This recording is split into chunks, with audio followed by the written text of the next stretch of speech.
Hello बच्चों। तो हम लोग पिछले क्लास में आप लोग को रिएक्शन के बारे में बता रहे थे, ठीक है, केमिकल रिएक्शन के बारे में। तो वहां पे हम एक छोटा सा चीज आपको बताए थे, ठीक है, वो था केमिकल रिएक्शन का डेफिनेशन कि केमिकल रिएक्शन होता क्या है, ठीक है। तो हम लोग उस समय देखे थे कि केमिकल रिएक्शन का मतलब ये था कि उसमें एक चेंज आएगा। हमारे पास कुछ इनिशियल सब्सटेंस होते हैं, वो बाद में क्या होता है, फाइनल सब्सटेंस में चेंज होते हैं। और फाइनल सब्सटेंस जो होते हैं उसका इनिशियल वाले सब्सटेंस से प्रॉपर्टी बिल्कुल अलग होता है, ठीक है। तो अब हम लोग उसी का कुछ पार्ट और जल्दी जल्दी डिस्कस करते हैं। हम समझते हैं ये सब सारी बात सबको याद भी होगा और ये बैठ के याद करने जैसा होता भी नहीं है कि आपको एग्जाम में रिएक्टेंट का डेफिनेशन पूछे, प्रोडक्ट को डिफाइन कीजिए, ये सब पूछे। बट एक इंफॉर्मेशन के लिए आपके पास ये नॉलेज होना चाहिए क्या कि रिएक्टेंट क्या होते हैं, उसको हम रिप्रेजेंट कैसे करते हैं, प्रोडक्ट क्या होते हैं, उसको रिप्रेजेंट कैसे करते हैं। इसलिए हम थोड़ा सा इसको लिख दिए। बट ये सब एग्जाम में नहीं आने वाले हैं कि रिएक्टेंट को डिफाइन कीजिए, प्रोडक्ट को डिफाइन कीजिए। आपके पास बस ये नॉलेज होना चाहिए। इसको हम जल्दी से देख लेते हैं। फिर हम लोग का जो मेन पार्ट होगा वो होगा कि हम पिछले क्लास में भी आपसे यही बात किए थे कि जब हम कोई केमिकल रिएक्शन, चूंकि केमिकल रिएक्शन का मतलब वही है जो हम लोग लेबोरेटरी में परफॉर्म करते हैं। ऐसे तो हमारे सराउंडिंग में ढेर सारे केमिकल्स रिएक्शन होते रहते हैं। जैसे मान लीजिए दूध से दही बनना हो गया, फल का पकना हो गया, सांस लेना हो गया, जब हम लोग खाते हैं तो वो डाइजेस्ट हो जाता है, फल हमारा सड़ जाता है। ये सारे चीज जो है ना केमिकल रिएक्शन ही है। बट ये सब चीज हम लोग लेबोरेटरी में परफॉर्म नहीं कराते हैं। तो ये जो हमारा चैप्टर बनाया गया ना केमिकल रिएक्शन और इक्वेशन का, तो इसमें हम सिर्फ वही रिएक्शन पढ़ते हैं जो लैब में परफॉर्म किया जा सके, जिसका कुछ फिजिकल सिग्निफिकेंस निकालते हैं हम लोग। तो हम लोग यहाँ पे जल्दी जल्दी से सब डेफिनेशन देख लेते हैं। रिएक्टेंट के बारे में बोला जा रहा है कि एक ऐसा सब्सटेंस होता है, ठीक है, जो केमिकल रिएक्शन में पार्टिसिपेट करते हो, ठीक है, और इसी में ये चेंज होगा, यही चीज चेंज होके खुद को न्यू सब्सटेंस में चेंज करता है। तो इसको हम लोग यहाँ पे इसी तरह से डिफाइन किए हैं कि the substance which take part in a chemical reaction, जो सब्सटेंस केमिकल रिएक्शन में पार्टिसिपेट करते हैं उसको हम लोग रिएक्टेंट बोलते हैं। और इतना सबको बेसिक चीज पता होगा कि जब एक ही रिएक्शन के अंदर दो या दो से ज्यादा रिएक्टेंट आने लगते हैं तो उनके बीच में हम लोग क्या करते हैं, प्लस साइन लिख के उनको सेपरेट करते हैं। सिमिलरली यहाँ पे प्रोडक्ट का डेफिनेशन लोग क्या बोलते हैं, द न्यू सब्सटेंस। ये क्या है, न्यू सब्सटेंस मतलब बना है, form as a result of chemical reaction. जब केमिकल रिएक्शन होता है तो उससे एक नया सब्सटेंस बनता है, उसी को हम लोग क्या बोलते हैं, प्रोडक्ट बोलते हैं। और जैसे हम रिएक्टेंट की बात बोल रहे थे कि दो से ज्यादा होंगे या दो या दो से ज्यादा होगा तो उसके बीच हम प्लस साइन रखेंगे। तो यहाँ भी हम लोग क्या करते हैं, प्लस साइन। प्लस साइन ये इंडिकेट करता है वो दोनों क्या हो रहे हैं, रिएक्टेंट में कंबाइन हो रहे हैं। और प्रोडक्ट साइन प्लस साइन ये इंडिकेट करेगा कि ये सब्सटेंस सब रिएक्शन के दौरान बन रहे हैं, ठीक है। और एक चीज और ध्यान रखें, ऐसे सभी लोगों को पता भी होगा कि कोई भी केमिकल रिएक्शन अगर होता है तो उसमें सिर्फ और सिर्फ एटम का रीअरेंजमेंट होता है, ठीक है। रीअरेंजमेंट कहने का मेरा मतलब ये है कि जैसे हम मान लें हाइड्रोजन है और क्या है, ऑक्सीजन है। जब वो दोनों रिएक्ट करेंगे आपस में तो हाइड्रोजन और ऑक्सीजन आपस में कंबाइन होके H2O बनाएगा। मतलब हम ये कहना चाह रहे हैं कि किसी भी केमिकल रिएक्शन के दौरान एलिमेंट का कन्वर्जन नहीं होता। ये बात आप ध्यान रखें, ठीक है। ऐसा नहीं होगा कि अगर हम रिएक्शन हाइड्रोजन और ऑक्सीजन के बीच करा रहे हैं और जो प्रोडक्ट बनेगा, जो न्यू सब्सटेंस बनेगा, उसमें हमें नाइट्रोजन दिख जाए। ऐसा नहीं होने वाला है। जब हमारे पास हाइड्रोजन और ऑक्सीजन था तो इन्हीं से मिलके कोई दूसरा कंपाउंड बन जाए हाइड्रोजन ऑक्सीजन का, लेकिन इसमें कोई तीसरा एलिमेंट नहीं आएगा। तो ये बात आप ध्यान रखें इंफॉर्मेशन के लिए। अब हम कुछ पॉइंट लिखेंगे, 2 पॉइंट लिखेंगे, इसको ध्यान से देख लें। ये कह रहा क्या कि जब हम कोई भी केमिकल रिएक्शन को डील करते हैं तो सिर्फ वैसा ही रिएक्शन हम लोग लेते हैं जो लेबोरेटरी में परफॉर्म कराया जाता है, ठीक है। जैसा तो आपको एग्जांपल भी बताया कि बहुत सारे ऐसे रिएक्शन हैं जिनको हम लोग, वो सब केमिकल चेंज, सब केमिकल रिएक्शन है, बट उसके बारे में कोई केमिकल रिएक्शन नहीं लिखते, बस वो समझते हैं कि यहाँ पे केमिकली चेंज हो रहा है। दूसरा पॉइंट लिखा हुआ क्या कि आप अगर किसी रिएक्शन को अगर ज्यादा से ज्यादा इंफॉर्मेटिव बनाना चाहते हैं, अब जैसे देखिए होता क्या है ना, जब कोई केमिकल रिएक्शन कराते हैं तो उसका जो रिप्रेजेंटेशन हम लिखते हैं उसी में हम कोशिश करते हैं कि उस केमिकल रिएक्शन का सारा इंफॉर्मेशन मेंशन करें। तो उसके लिए बहुत सारे चीज का यूज किया जाता है, जैसे हम लोग कॉफिशिएंट उसका यूज करते हैं। कॉफिशिएंट हमें क्या बताता है कि उस पार्टिकुलर सब्सटेंस का कितना मास यूज हो रहा है, अगर मास के टर्म में एनालाइज करें तो, या कितना मोल यूज हो रहा है, या कितना मॉलिक्यूल यूज हो रहा है, तो ये सब चीज होता है। और दूसरा एक ये भी होता है कि आप जो भी सब्सटेंस को यूज कर रहे हैं उसका फिजिकल स्टेट मेंशन कर सकते हैं कि फिजिकली किस सब्सटेंस का कौन सा स्टेट है।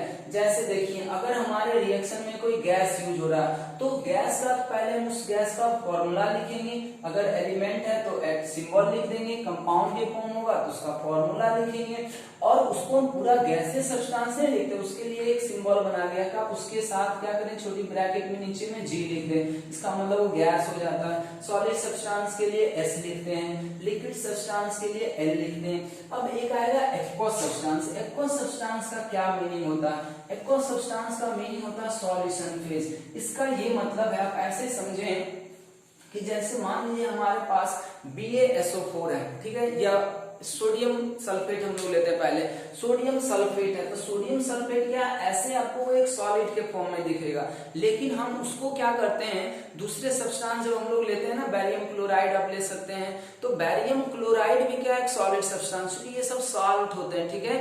तो हम लोग एक ऐसे भी कर सकते थे कि BaCl2 सॉलिड का रिएक्शन Na2SO4 सॉलिड के साथ कराते, लेकिन दो सॉलिड के बीच में रिएक्शन नहीं के बराबर होता, नहीं होता दो सॉलिड्स के बीच में रिएक्शन। इसीलिए हम क्या करते हैं कि जिस सॉलिड का रिएक्शन कराना पहले उसको हम लोग क्या करते हैं, डिसॉल्व करते हैं, ठीक है। तो ये ध्यान रहे कि एक्वस वाला चीज हम तभी लिखते हैं जब वो सब्सटेंस वाटर में डिसॉल्व हो। ऐसा नहीं है कि हम वाटर में सिर्फ रख देंगे तो वो एक्वस हो जाएगा। वाटर में जब तक वो सब्सटेंस डिसॉल्व नहीं होगा, जब तक उसका फेज चेंज नहीं होगा एक्वस में, तब तक हम एक्वस नहीं लिखते हैं। तो यहाँ पे यही चीज दिखाया गया है। जैसे देखिए BaCl2 एक्वस लिखे, इसका ये मीनिंग है कि BaCl2 को हम पहले वाटर में डिसॉल्व किए हैं और ये पूरी तरह से क्या हो जाएगा बच्चों, घुल जाएगा, तो इसीलिए हम यहाँ पे एक्वस लिखे हैं। फिर हम एक सब्सटेंस ले रहे थे Na2SO4, इसका नाम था सोडियम सल्फेट, तो इसको भी हम क्या किए, पहले वाटर में डिसॉल्व कर दिए। फिर इन दोनों का जो सॉल्यूशन बना डिसॉल्व करने के बाद उसको क्या करते हैं, मिलाते हैं। अब जैसे ही मिलाएंगे तो वहां पे एक सब्सटेंस बनेगा। देखिए BaSO4 ये भी तो पानी में ही बन रहा है, लेकिन हम इसके सामने एक्वस नहीं लिखे, हम इसके सामने क्या लिख रहे हैं, ये सॉलिड लिख रहे हैं। क्यों? क्योंकि ये पानी में तो रखा हुआ है लेकिन ये डिसॉल्व नहीं होता, और इसका कैसा 50 आता है, ये व्हाइट कलर का 50 बनाता। अब दूसरा सब्सटेंस देखिए, फिर यहाँ पे NaCl भी बना, ये क्या है, एक्वस है, क्योंकि ये सोडियम क्लोराइड है। सोडियम साल्ट क्या होते हैं, डिसॉल्व होते हैं। तो ये अभी आपको डायरेक्टली याद रखना होगा, आप अभी पहचान नहीं पाएंगे कि कौन सा डिसॉल्व हो रहा, कौन सा ये PPT बनाएगा। ये सब कुछ इंफॉर्मेटिव होते हैं, कुछ आपको याद रखना चाहिए अभी से, ठीक है। तो यहाँ पे हम उसी चीज को दिखाने की कोशिश किए, जैसे कि BaCl2 इसका मतलब पानी है, इसके अंदर हम BaCl2 ऐड कर देंगे, ठीक है। जब हम इसके अंदर क्या ऐड करेंगे, BaCl2 सॉलिड, तब जाके ये क्या बन जाएगा, BaCl2 एक्वस। क्यों एक्वस लिखे, क्योंकि ये घुल जाएगा। इसके अंदर हम लोग क्या ऐड कर देंगे, Na2SO4 सॉलिड। अब ये जाकर वहां पे घुलेगा, तब हमारा ये क्या बन जाएगा, एक्वस। फिर इन दोनों को हम आपस में मिक्स करेंगे, तब जाके यहाँ पे व्हाइट PPT बनेगा। देखिए इसको हम लोग क्या लिखें, सल्फेट, ये सॉलिड लिखें, क्योंकि ये क्या होगा, इनसॉल्युबल सब्सटेंस था, व्हाइट PPT बनाएगा। PPT का मतलब प्रिसिपिटेट, मतलब वैसा सब्सटेंस जो वाटर में क्या हो जाए, इनसॉल्युबल हो जाए, या जो हम सॉल्वेंट लिए उसमें इनसॉल्युबल हो जाए, तो उसको हम लोग क्या बोलते हैं, PPT बोलते हैं। तो समझते हैं ये सब बहुत ही छोटी चीज है, ये सभी लोगों को पता होगा। अब हम लोग नेक्स्ट जो पढ़ते हुए है कैरेक्टरिस्टिक्स। कैरेक्टरिस्टिक्स का मतलब कि आखिर जब हम लैब में कोई रिएक्शन को परफॉर्म कराएंगे तो हमें कैसे पता चलेगा, हमारे दिमाग में क्या क्या क्लू होना चाहिए, क्या क्या इंफॉर्मेशन होना चाहिए जिससे हम समझ सके कि रिएक्शन यहाँ पे हुआ है। ठीक है, तो आपको ऐसे तो बहुत सारे इंफॉर्मेशन होते हैं, लेकिन 3-4 इंफॉर्मेशन जो है ना वो कॉमन होता है, अक्सर आपको यही रिपीट करेगा। तो हम उसको क्या करते हैं, अभी बारी बारी से डील करेंगे और हर एक इंफॉर्मेशन को समझाने के लिए वहां पे एक एग्जाम्पल को भी हम लोग डिस्कस करेंगे। तो यहाँ तक सभी लोग समझ गए होंगे, यहाँ तक आप आराम से नोट कर लें। फिर हम लोग आते हैं characteristics of chemical reaction too. चलिए हम लोग कैरेक्टरिस्टिक्स पहले केमिकल रिएक्शन का देख लेते हैं।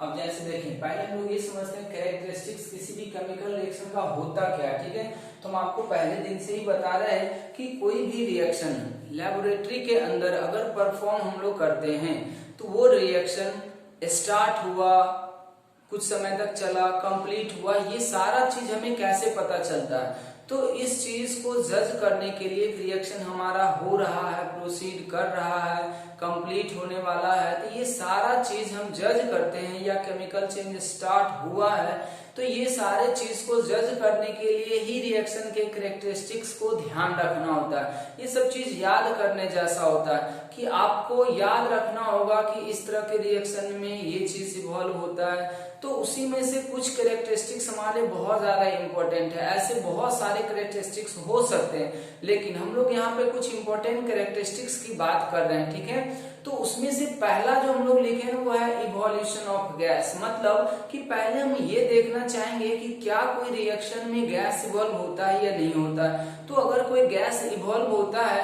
तो चूंकि हम लोग ज्यादातर रिएक्शन क्या कराते हैं, एक्वस फेज में कराते हैं। अब सोचिए पानी के अंदर अगर गैस इवॉल्व हो रहा है और अगर वो गैस इनसॉल्युबल है, ये भी ध्यान दें, बहुत सारे ऐसे भी गैस होते हैं कि रिएक्शन के दौरान रिलीज तो हो रहे हैं, लेकिन वो वाटर के साथ रिएक्ट करके वहीं पे क्या हो जाता है, वो दूसरे प्रोडक्ट में कन्वर्ट हो जाते हैं। तो ये गैस इवोल्यूशन ऑफ गैस वाला जो कैरेक्टरिस्टिक्स है वो आपको तभी जज हो पाएगा जब उस रिएक्शन में इवॉल्व होने वाले गैस का सॉलिबिलिटी जो होता है वो एक्वस सॉल्यूशन में कम होना चाहिए, ताकि वो क्या हो, बाहर की तरफ निकलने की कोशिश करे। और जैसे ही एक्वस सॉल्यूशन में निकलेगा बाहर कोई भी गैस, तो सरफेस पे क्या होगा, बबल्स क्रिएट होंगे। इससे हमें पता चल जाता है कि वहां पे जो रिएक्शन हो रहा है उसके अंदर कोई ना कोई गैस इवॉल्व हो रहा है। अब वो बात अलग होगा फिर से टेस्ट करना कि आखिर ये गैस कौन सा है, तो उसके लिए आपको अलग से टेस्ट करना पड़ता है। तो अभी हम फिलहाल इवोल्यूशन ऑफ गैस पहचानने का आपको तरीका बता रहे हैं। तो यहाँ पे हम लोग कुछ उसी तरीके कैरेक्टरिस्टिक्स की बात करने जा रहे हैं। तो हम पहले आपको ये बताना चाह रहे हैं कि किसी भी केमिकल रिएक्शन का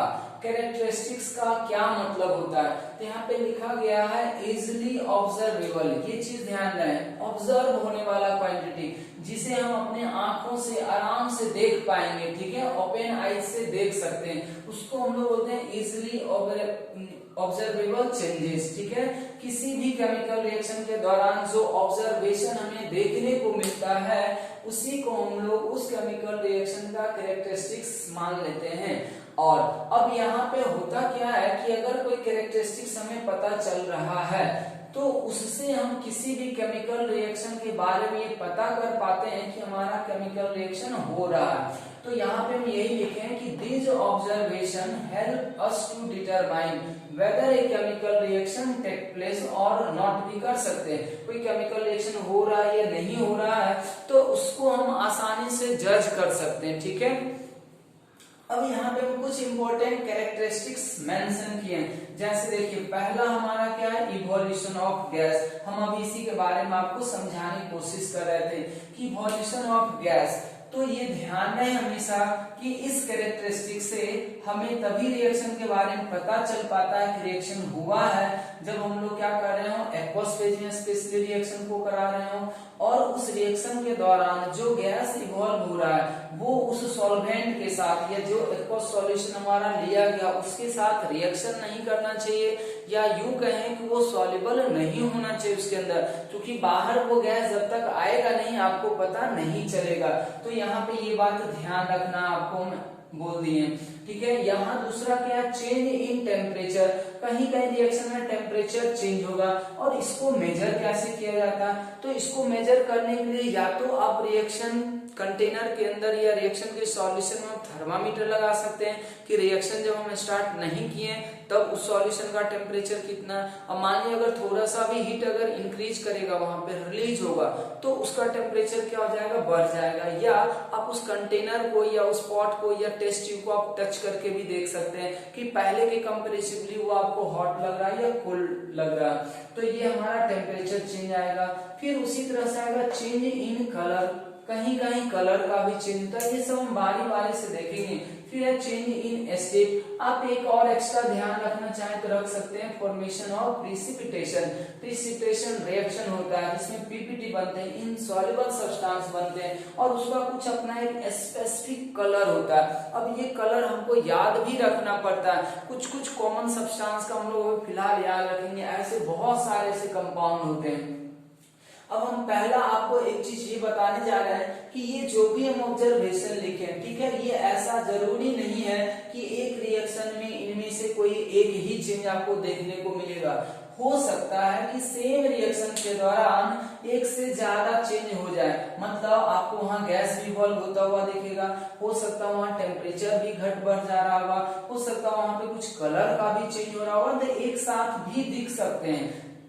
तो इस चीज का भी आपको ध्यान रखना। अब हम लोग डिटेल से इवोल्यूशन ऑफ गैस को समझने की कोशिश करते हैं और कुछ एग्जाम्पल करते हैं। अब जैसे देखिए इवोल्यूशन ऑफ गैस के लिए हम लोग यहाँ पे एक एक्टिविटी को शो कर रहे हैं, ठीक है। अब जैसे देखिए यहाँ पे ये रिएक्शन बहुत ही कॉमन है, ठीक है, कि जिंक के मेटल को बहुत छोटे छोटे टुकड़े होते हैं। जिंक ग्रेन्यूल्स का मतलब बहुत छोटा छोटा टुकड़ा होता है, उसको हम लोग टुकड़े में डिवाइड कर देते हैं। फिर उसको हम लोग क्या करते हैं, एक कॉनिकल फ्लास्क में या टेस्ट ट्यूब के अंदर रखते हैं। एक्चुअली ये जो परफॉर्मेंस हम लोग भी कर रहे हैं एक्टिविटी, ये सब का सब लैब के में किया जाता है। लैब में हम लोग इसी तरह का एक्टिविटी करते हैं। अब जैसे देखिए इसके लिए क्या दिखाया गया, तरह यहाँ पे जिंक का छोटा छोटा टुकड़ा रखा गया।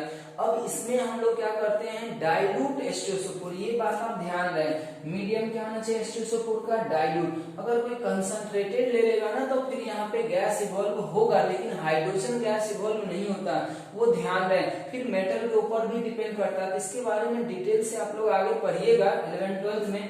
लेकिन अभी फिलहाल आपको ये ध्यान रखना है कि मीडियम जो होना चाहिए एसिड का क्या होना चाहिए, डाइल्यूट होना चाहिए। अब बात आता है कि डाइल्यूट होता क्या है, तो डाइल्यूट का मतलब होता है कि एक ऐसा सॉल्यूशन जिसमें सॉल्यूट का amount with respect to solvent बहुत कम होना चाहिए। तो हम अगर H2SO4 का सॉल्यूशन ले रहे हैं तो हमें ऐसा सॉल्यूशन लेना है जिसमें पानी का अमाउंट ज्यादा हो और H2SO4 जो डिसॉल्व कर रहे हैं वो क्या हो, बहुत कम हो। सिमिलरली ये परफॉर्मेंस डाइल्यूट HCl के साथ भी किया जा सकता है। ध्यान रखिए डाइल्यूट ही होना चाहिए, तभी आपको हाइड्रोजन गैस आएगा। रिएक्शन तो हम लोग कराएंगे लेकिन यहाँ पे क्या होगा, हाइड्रोजन गैस आएगा डाइल्यूट के साथ ही। अब यहाँ पे ध्यान दें कि हम लोग ये क्या, जैसे हम लोग देते हैं ना तो यहाँ पे आपको कुछ चेंज होगा। चेंज का मतलब यही होगा कि जो ये सॉल्यूशन है, सरफेस है, वो आपको क्या होगा, यहाँ से गैस इवॉल्व होगा। तो गैस जब इवॉल्व होगा वाटर सरफेस पे यहाँ पे क्या बनेगा, बबल्स क्रिएट होंगे। अब ऐसा क्यों हो पाया, ऐसा इसलिए हो पाया क्योंकि हाइड्रोजन गैस यहाँ इवॉल्व हो रहा। इसका टेस्टिंग हम लोग बाद में भी कर सकते हैं, ऐसे में एक हिंट अभी लिख रखे हैं। फिलहाल ये सोचे कि अगर यहाँ पे बबल्स क्रिएट हो रहे हैं सरफेस के ऊपर, इसका मतलब ये कंफर्म कर रहा है कि इस सॉल्यूशन के अंदर से कोई ना कोई गैस इवॉल्व हो रहा है। अब ये कौन सा गैस है उसके लिए हम लोग अलग टेस्ट करते हैं। अभी तो बस हम इतना पता कर चुके हैं कि ये क्या है, कोई ना कोई गैस इवॉल्व हो रहा है। अब यहाँ से देखिए होता क्या है कि इस गैस को हम लोग एक टेस्ट ट्यूब के साथ क्या करेंगे, बाहर निकाल रहे हैं। फिर कह रहे हैं क्या कि अगर हम यहाँ पे लाते हैं बर्नर को, ठीक है, तो यहाँ पे आपको पॉप साउंड के साथ जलता हुआ दिखेगा। ये पॉप साउंड हाइड्रोजन गैस का पहचान होता है। तो इसीलिए बाद में ये कंफर्म किया गया लैब में, इसका मतलब जो यहाँ से गैस रिलीज हो रहा है वो कौन सा गैस होता है, हाइड्रोजन गैस होता है। तो इस चीज को ध्यान रखें कि हाइड्रोजन गैस वाटर में इनसॉल्युबल होते हैं, मतलब सॉल्युबिलिटी इसका बहुत ही कम होता है, इसको लिक्विफाई करना बहुत मुश्किल होता है। ये सब चीज और भी आप लोग आगे देखेंगे। फिलहाल ये आप जानकारी के लिए याद रख लें कि हाइड्रोजन गैस इनसॉल्युबल था, इसीलिए यहाँ से इवॉल्व भी हुआ।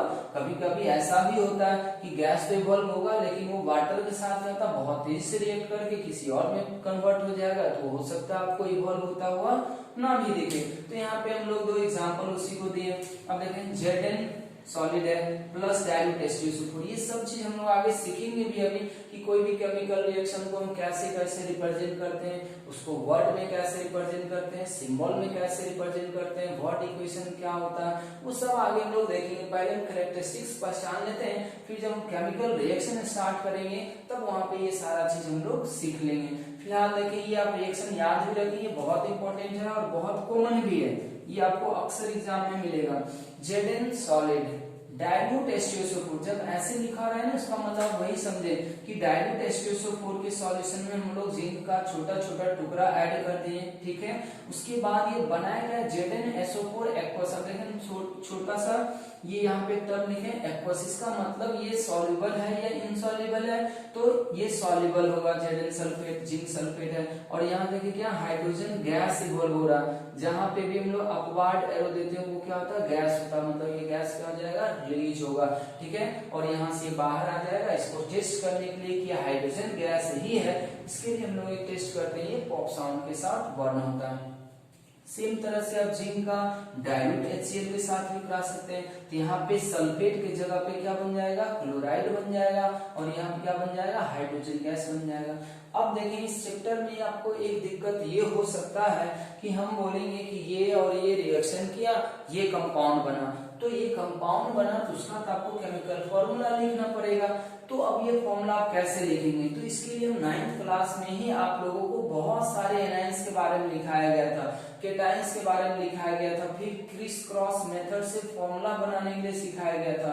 तो वो हम समझते हैं सभी लोगों को याद भी होगा, और जिन्हें याद नहीं है कृपया करके वो सारा एनायन और केटायन का वैलेंसी वगैरह याद करें, ताकि आपको फॉर्मूला लिखने में दिक्कत ना हो, ठीक है। तो यहाँ तक हम लोग कर लिए हैं जिंक का।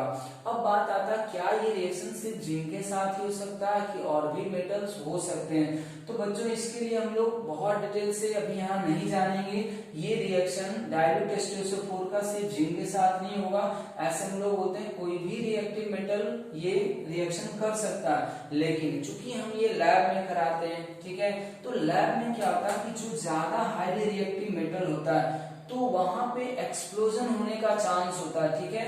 हो सकता है कि जिस पॉट के अंदर हम लोग करा रहे हैं वो पॉट अचानक से क्या हो जाए बर्स्ट कर जाए, ठीक है, थोड़ा खतरा ज्यादा होता है, उसके लिए हमें थोड़ा सा एक्स्ट्रा प्रिकॉशंस रखना पड़ता है। इसीलिए हम लोग वैसे मेटल लेते हैं जो बहुत ज्यादा रिएक्टिव ना हो, ठीक है। तो ये मॉडरेट रिएक्टिविटी में आता है, बीच में आता है, ये हम लोग रिएक्टिविटी सीरीज पढ़ेंगे भी मेटल नॉन मेटल वाले चैप्टर में, तो आपको वहां पता चलेगा। तो ये रिएक्शन एक्चुअली हाइड्रोजन गैस का और बहुत सारे मेटल्स भी इवॉल्व कर सकते हैं, लेकिन कॉमन एग्जांपल जो होता है जो आसानी से परफॉर्म किया जा सकता है लैब में, वो किसका है जिंक का। तो हम समझते हैं इवोल्यूशन ऑफ गैस के बारे में आप लोगों को अच्छी तरीके से समझ में आ गया होगा, आप इसको आराम से नोट कर लें। फिर हम लोग समझते हैं चेंज इन टेम्परेचर। हाँ, एक चीज आप यहाँ भी देख सकते हैं, जो आपको ये नोट में पॉइंट लिखा गया ना, वो आपको यहाँ भी ऑब्जर्व हो रहा होगा। आप देखिए सेम रिएक्शन है, इसमें एक ऑब्जर्वेशन ये भी आएगा कि आप अगर खुद से ये परफॉर्मेंस कर रहे होंगे लैब में, तो देखेंगे क्या कि जिस टेस्ट ट्यूब में ये रिएक्शन हम लोग करा रहे थे, रिएक्शन होने के बाद या रिएक्शन जब स्टार्ट हुआ तो धीरे धीरे करके आपका पॉट क्या हो जाएगा, ये जो है कॉनिकल फ्लास्क जो वो धीरे धीरे क्या होगा गर्म होना शुरू होगा। तो इससे हमें ये भी पता चलता है कि इसका मतलब इस रिएक्शन के दौरान एनर्जी रिलीज भी हो रहा है। और इसके लिए हम रिएक्शन को दो पार्ट में डिवाइड भी कर सकते हैं कि एक होता है एक्सोथर्मिक रिएक्शन और दूसरा होता है एंडोथर्मिक रिएक्शन। तो वो आगे हम लोग लिख भी देते हैं, फिलहाल आप ये नोट को यहाँ समझने के लिए लगा सकते हैं कि सेम रिएक्शन के अंदर गैस भी इवॉल्व हो रहा है और टेम्परेचर भी चेंज हो रहा है, इसीलिए हम ये नोट का पॉइंट लिखे थे। तो ये इतना सभी लोगों को समझ में आ गया होगा। अब हम लोग नेक्स्ट देखेंगे चेंज इन टेम्परेचर। तो चेंज इन टेम्परेचर के लिए आप ये भी रिएक्शन ले सकते हैं या हम कोई दूसरा रिएक्शन भी ले सकते हैं, इसको जल्दी से आप नोट कर लें।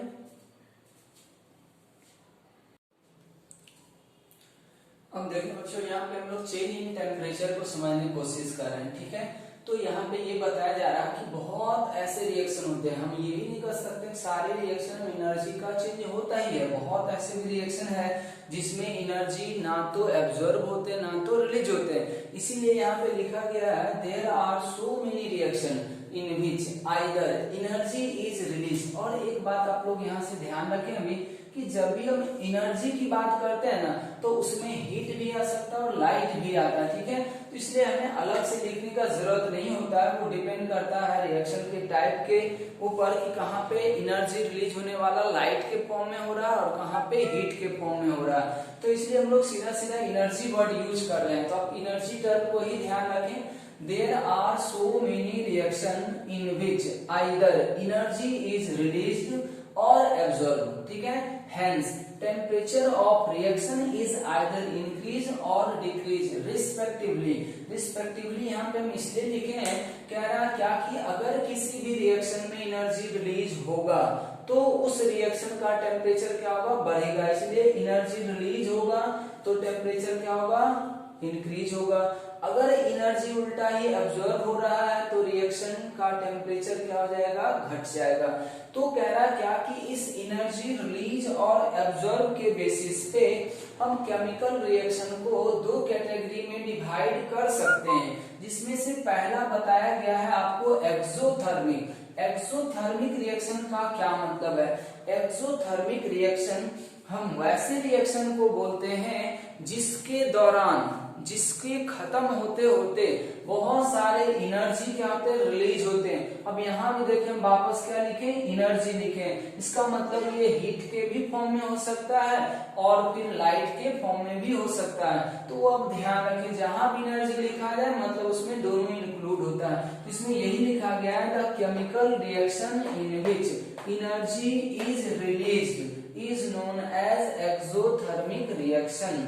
और आपको इंफॉर्मेशन के लिए हम एक बात बता रहे हैं, ये 10th लेवल पे जरूरत नहीं पड़ेगा बट याद रख सकते हैं अभी आपको कि किसी भी एक्सोथर्मिक रिएक्शन के लिए इंथैल्पी चेंज, अब ये चीज क्या है वो हम लोग आगे ही समझ सकते हैं, बस आप एक इंफॉर्मेशन याद रखें कि ये इंथैल्पी चेंज को हम लोग डेल्टा एच से दिखाते हैं। ये सिंबल होता है इंथैल्पी का एच।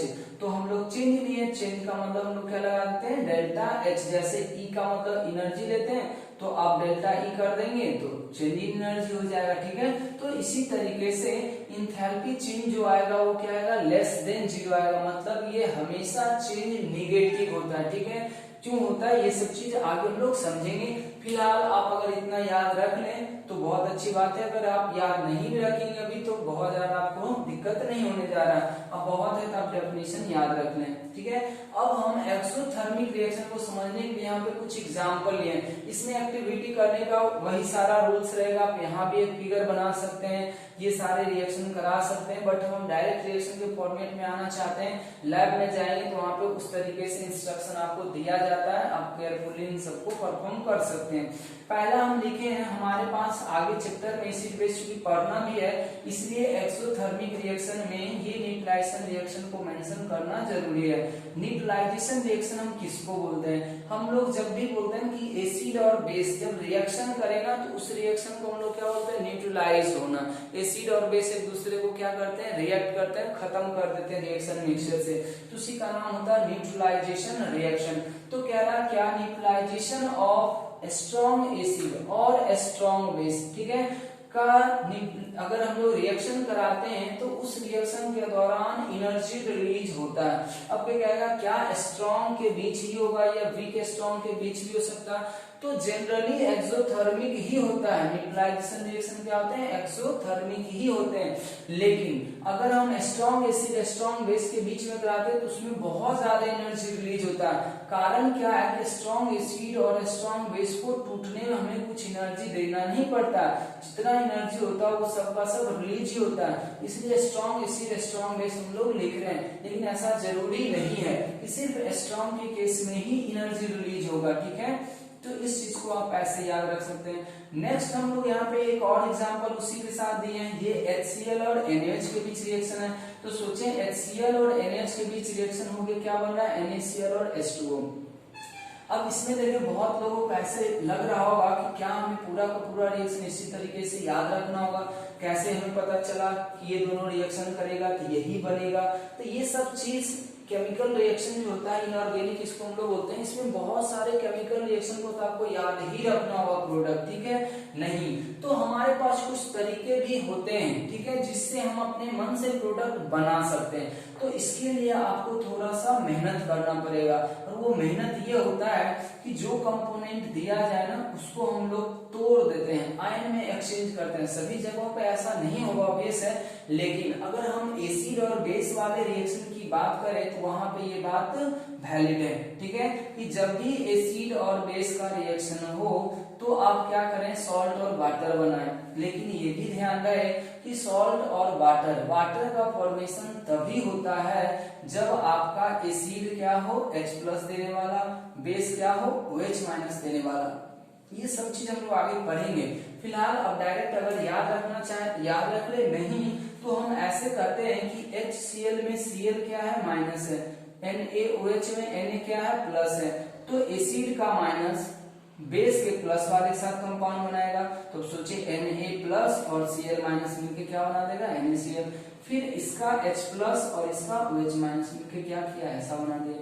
सिमिलरली को यहाँ भी देख सकता है, H2SO4 है, तो इसमें एनायन क्या है, सल्फेट। इसीलिए हम बोले थे कि इस पूरे चैप्टर को अगर आपको आसान करना है तो आपको जो एनायन लिखाया गया था, हम बहुत सारे एनायन लिखा चुके हैं 9th क्लास में, तो वो सबका याद रखें फॉर्मूला, उसके ऊपर कितना चार्ज होता है वो याद रखें, तो आप आराम से ये सारा फॉर्मूला को बना सकते हैं। H2SO4 देखें, सल्फेट है, इसका एनायन हो गया, इसका क्या है, केटायन है, K+, तो K+ और SO4 2- मिलके क्या करेंगे, K2SO4 बनाएंगे, और H+ OH मिलके क्या करेंगे, H2 बनाएंगे, इसको हम बैलेंस कर रखेंगे। तो ये जो दो रिएक्शन है वो न्यूट्रलाइजेशन रिएक्शन है, आप ये कर सकते हैं एसिड बेस रिएक्शन है। ऐसा बहुत सारा रिएक्शन हो सकता है, लेकिन हमें लिमिटेड याद रखने हैं कुछ कुछ एग्जाम्पल के लिए। ये वाला रिएक्शन भी देखें, हाईली एक्सोथर्मिक होता है, इसमें बहुत ज्यादा एनर्जी रिलीज होता है, और ये आपको लोग अगर कभी ध्यान दिए होंगे तो ये आपको देखने को भी मिला होगा। जैसे पहले हम लोग क्या करते थे गांव वगैरह में, जब हम लोग घर का पुताई करते हैं तो उसमें क्या होता था, एक बड़ा सा नाव में चूना पत्थर रख दिया जाता था, चूना आता था बोरा में, ठीक है, उसको रख देते तो उसमें हम लोग क्या करते थे, पानी देते थे। अब अगर किसी ने ये जज किया हुआ तो उसमें देखे होंगे क्या कि जैसे उसको करता है उसको ढक दिया जाता था। ढकने का पर्पस यही होता था क्योंकि आप वहां पे क्या होता है, बहुत ज्यादा एनर्जी रिलीज होता है, तो वो क्या हो जाएगा ना, बहुत ज्यादा खोलने लगता है। खोलने का मतलब हुआ कि वो बहुत ज्यादा टेम्परेचर रिलीज करेगा, तो वहां से कंटेनर से क्या होगा, दूर दूर तक फैलना शुरू हो जाता है, स्प्रेड होना शुरू होता है। अगर आपके शरीर पे भी आएगा तो आपको नुकसान कर सकता है, इसलिए उसको ढक दिया जाता था। तो यहाँ पे यही होता है CaO, एक्चुअली ये केमिकल, ये जो है कैल्शियम ऑक्साइड है, लेकिन इसको हम लोग क्विक लाइम बोलते हैं। जब इसको हम लोग वाटर से रिएक्शन कराते थे, क्या करता है, CaOH का हाइड्रोक्साइड को हाइड्रोक्साइड बनाते हैं, और ये क्या होते हैं, स्लैग्ड लाइम होते हैं। ये भी बहुत ही एक्सोथर्मिक रिएक्शन में बहुत ज्यादा अमाउंट ऑफ एनर्जी रिलीज होता है। और इसमें आप एक और रिएक्शन दे सकते थे जो हम लोग पीछे पढ़े थे, जिंक वाला, याद होगा आपको, कि वहां भी टेम्परेचर का चेंज हो रहा था और वो भी एनर्जी रिलीज ही कर रहा था। इसका मतलब वो भी हमारे लिए क्या था, एक्सोथर्मिक रिएक्शन था।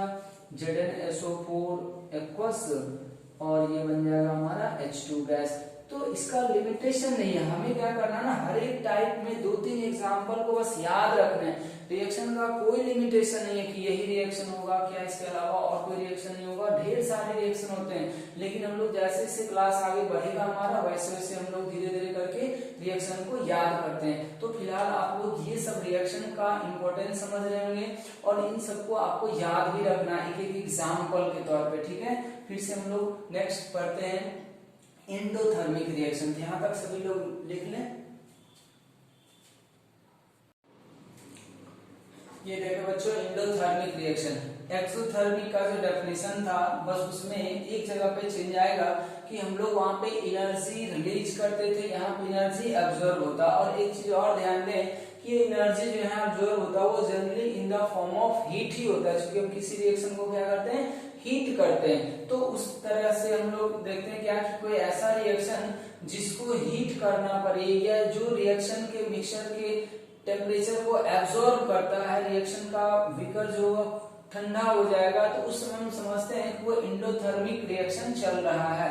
और इसके लिए सिमिलरली हम लोग वहां पे डेल्टा एच को नेगेटिव बोले थे, तो इसके लिए हम डेल्टा एच को पॉजिटिव बोलते हैं। ठीक है, अब यहाँ पे कुछ एग्जांपल दिया गया, जैसे देखिए ये है डिकम्पोजिशन रिएक्शन, जितना भी होगा वो सब का सब क्या होगा, एंडोथर्मिक ही होता है। ये सब खैर हम लोग आगे पढ़ेंगे भी, जनरल स्टेटमेंट सबका जब हम लोग टाइप ऑफ रिएक्शन पढ़ेंगे तो, क्योंकि हमें हीट करना पड़ता है, तो हीट करना मतलब एनर्जी हमें देना पड़ा। ठीक है, KClO3 का टूटने का जो रिएक्शन होता है, इसमें ऑक्सीजन गैस होता है, ऑक्सीजन बनाने का ये मेथड भी माना जाता है। ठीक है, उसके बाद आप एक इसको एक्स्ट्रा याद रख सकते हैं, ये है बैरियम हाइड्रोक्साइड। अब देखिए इसीलिए हम बोल रहे हैं कि अगर आपको केटायन एनायन का नाम याद होगा तो आप फॉर्मूले का नाम आराम से लिख सकते हैं। ये है बैरियम हाइड्रोक्साइड, इसमें देखिए NH4+ इसको बोलते थे अमोनियम, और Cl क्लोराइड, तो अमोनियम क्लोराइड। जब ये दोनों आपस में रिएक्शन करता है तो क्या बनाएगा, BaCl2 बनाएगा, अमोनिया गैस बनाएगा और H2O बनाएगा। अब यहीं पे देखें एक चीज हम बताना चाहेंगे इंफॉर्मेशन के लिए कि ये जो अमोनिया है ना वो वाटर के साथ रिएक्शन भी कर सकता है। अमोनिया क्या है, वाटर के साथ रिएक्शन भी कर सकता है, तो कभी कभी आपके रिएक्शन में NH4OH भी दे सकता है। इसीलिए जब हम लोग इवोल्यूशन ऑफ गैस की बात कर रहे थे तो वहां पे आपको एक बात बताया गया था कि बहुत बार ऐसा होता है कि किसी रिएक्शन में गैस तो इवॉल्व होगा लेकिन वो वाटर के साथ रिएक्ट करके कोई अलग सब्सटेंस बना देगा, तो वहां पे आपको बहुत कम अमाउंट में गैस रिलीज होता हुआ दिखेगा, या हो सकता है नहीं भी दिखे।